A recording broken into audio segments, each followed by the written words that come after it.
Welcome to the Best 5-Minute Wine Podcast with Forrest Kelly. As we close out our episode with Lindsay Gabbard, let's talk obstacles.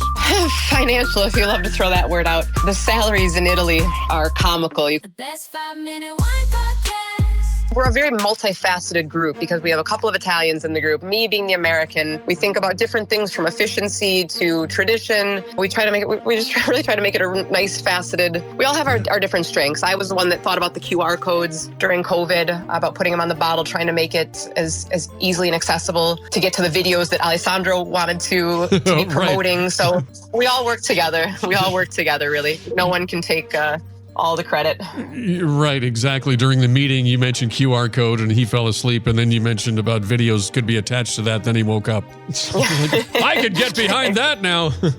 Okay, so the last question for you is this kind of biggest obstacle that, like when you go to these wineries and these vineyards and you meet these people and you feel their passion and things and you find out their story behind them.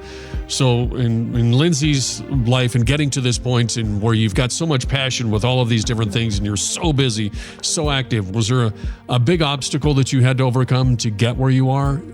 Financial, if you love to throw that word out. The salaries in Italy are comical, you could almost say. I don't think I've ever earned as less as I have being the owner of a wine club and restaurant as I have even graduating college and doing an internship. So we're not going to talk about salaries. Thank God I enjoy so much about what I do. And thank God this country doesn't cost so much to live and enjoy your life in. Unfortunately, my job doesn't really feel, it blurs. I don't really know sometimes when I'm working or when I'm traveling and getting to go to vineyards. So I'm paid in other ways, we could say, thank God. And then of course, like the language, the thing is when you come over here and until you really speak the language, you really can't fully immerse yourself. You miss too much on the beauty of this culture. So really, I'm grateful that I had to kind of throw myself into the fire at one point because we had 2 employees that didn't speak any English, and I had to force myself to speak Italian with them. Because once you understand the language, you just open so many more doors to really understanding and really diving into the beauty of this country.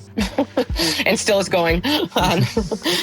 There's another segment that we just started doing last year in our business, which is hosting wine. They're kind of wine tours, but we partner with another group of 3 women who are experts on history and culture from various regions of Italy.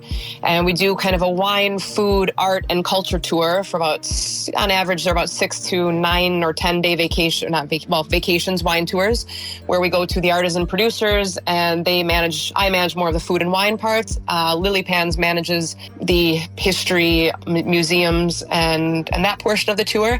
And they are absolutely incredible. So we're going to do about 4 to 5 of those per year in various regions from Piemonte to Sicily to Puglia. And I think that's going to be the ideal place that I get my mom to come visit. Is there a website for that? They're not launched on our website. They're on Lilipan's website, which is LILIPANS.com. And this year, I believe they are all full. There might be a few spots left in one of the first Sicily tours we're doing. And then we'll launch the next year's calendar probably in the next several months because we want to give people the ability to book about 8 months in advance. But if you're subscribed to our newsletter, on RoscioliWineClub.com, you can subscribe to the newsletter. If you're subscribed there, then you'll get all the information. Yeah, so there's RimessaRoscioli.com for the restaurants, RoscioliWineClub.com for the wine club, although we manage those side by side. So if someone reaches out to the restaurant about the wine club, no problem, or vice versa. We can still flip-flop. And then, of course, we're on social, but we also realize that social isn't necessarily it's a little window to your business, and that's about it. So we don't really post in a crazy amount on social, but we do have Instagram. Probably the best, most enriching location you can find us on is our YouTube channel, which is Riscioli, is the name of the channel. And most of those videos are going to be in Italian, but they all have English subtitles. So those can be turned on in the settings. And we also have the the English channel, which would be under Riscioli Wine Club. Are these videos some of the videos that you're going to see on the QR code? Exactly. Okay. All of those and a whole lot of other ones. Thank you very much for your time. Oh, it's been a pleasure. Thank you. My pleasure as well. I'm glad it worked out. Okay, ciao, ciao. The Best 5-Minute Wine Podcast. Don't forget my favorite part. Please, please like and follow. Oh.